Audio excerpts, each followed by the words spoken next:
쌤 마음이 즐거우니까 내가 내 표정을 봐도 이렇게 웃는 것 같아요. 몰랐던 걸 배우고 자신감도 생기고. 행복을 누릴 수 있는 대화가 일단 편하니까. 도전하게 되면 길이 열린다.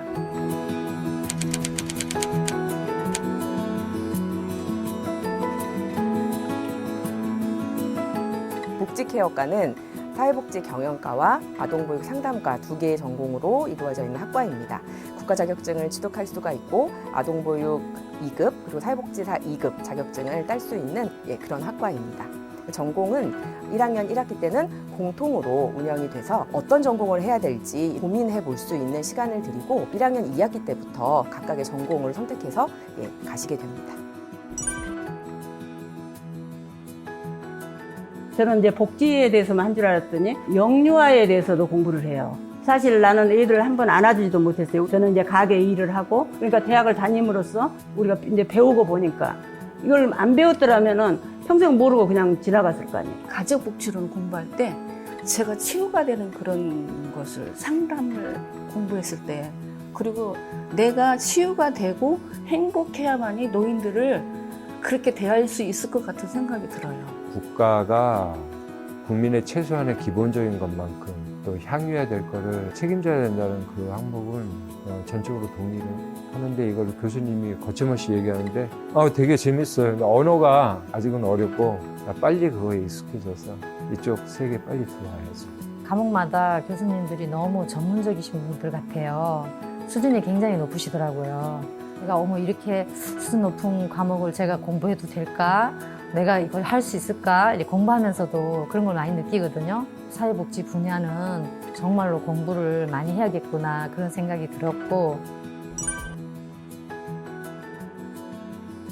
사회복지사나 아동보육교사가 되시려면 국가자격증이 필요한데요. 2급을 따기 위해서는 여러 가지 방법들이 있습니다. 평생교육원도 있고 사이버교육원도 있고 학점은행제도 있고 한데 학교에 들어오시면 저희가 교육과정 다 51학점에 맞춰서 구성해 놓았고요. 실습도 연계되어 있는 기관으로 가실 수가 있기 때문에 갖춰져 있는 교육과정과 실습을 마치고 나면 본인이 선택한 전공에 따라서 보육교사 2급 또는 사회복지사 2급 자격증을 취득하실 수가 있습니다. 중요한 거는 마음가짐인 것 같아요. 사람이 소중한 만큼 사람을 귀하게 여기는 마음이 중요한 것 같고 그런 마음으로 정말로 이 과목을 이제 졸업을 하게 되면 제가 원하는 그런 꿈을 이룰 수 있을 것 같았어요. 제가 가지고 있는 꿈이 있었어요. 공부를 해가지고 저보다 나이가 연세가 더 드신 분들한테 봉사를 하고 싶었어요. 요양원이나 요양병원 같은데 취업을 해서 일 좀 하고 싶습니다.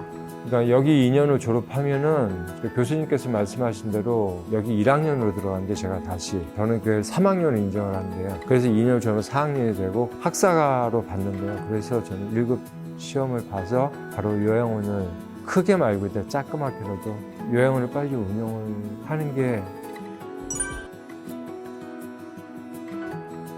2학년을 마치고 졸업을 하시면 전문학사 학위를 취득하는 걸 목표로 가지고 계시는 진학하실 분들 그리고 취업 같은 경우는 사회복지기관 또는 아동보육기관으로 가시게 되는데요. 아동 담당하는 실습기관, 노인 실습기관, 청소년 장애인 등 굉장히 다양한 분야의 실습기관이 있습니다. 그래서 본인이 원하는 좀 더 알고 싶은 분야를 선택해서 나가게 되십니다.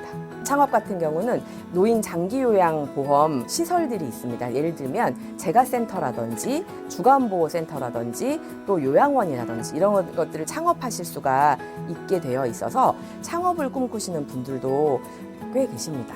취업이나 창업에 관심이 없더라도 전문적인 자격증을 가지고 봉사활동을 하고 싶다라고 하시는 분들도 꽤 많이 계십니다. 산학협력을 맺고 산업체 현장 전문가들이 같이 와서 하는 공부들도 있고 또 현장에 나가서 하는 공부들도 있고 커리큘럼에 따라서 현장 전문가들을 많이 모시려고 계획도 하고 그렇게 운영을 하고 있거든요. 그러다 보니까 취업을 할 때 있어서도 현장 얘기를 굉장히 많이 듣고 산학협력 맺어져 있는 곳으로 취업을 보내는 데 있어서 훨씬 더 유리한 부분들이 있습니다.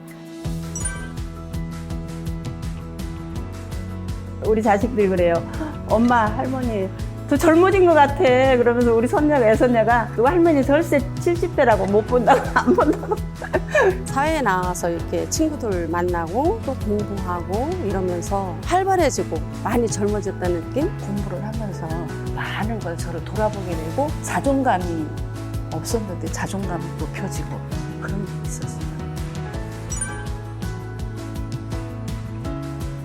뮤직헤어과에서는 본인들의 삶을 많이 생각을 하게 되시고 인생 2모작, 인생 3모작까지도 이야기를 하는데요. 그 이후의 꿈들을 많이 꾸고 계시는데 저희 학교에 오시면 그것이 가능하십니다. 꿈을 그리고 또 희망을 현실로 만들어 드리기 위해서 함께 노력을 하고 있고 많은 성인 학습자들이 하시는 말씀은 자신이 없다. 내가 가서 잘할 수 있을지 모르겠다. 그래서 막상 합격을 하시고도 포기를 하시는 분들이 꽤 많이 계셨어요. 자신이 없다는 이유로. 그런데 그러지 않으셨으면 좋겠습니다. 오시면 서로 돕고 우리의 목표는 졸업이다라고 서로 이야기를 하고 계셔서 서로 막 끌어주고 조금 힘들어하는 사람들에게 격려하고 걱정하지 말고 일단 용기를 가지고 희망만 가지고 오시면 된다라는 말씀을 꼭 반드시 드리고 싶습니다.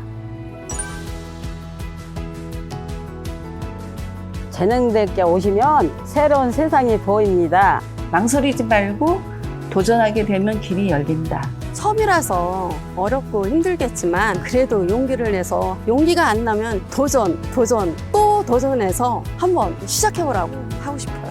꿈이라는 거는 내 마음에 하고 싶은 그 소망이잖아요. 내가 노력을 해서 언젠가는 그런 기회가 있을 거다 하고 그 꿈을 버리지 말고 끝까지 하면은 언젠가는 기회가 올 거라고 생각해요. 예, 꿈을 잃어버리지 말고 꼭 도전해 보세요.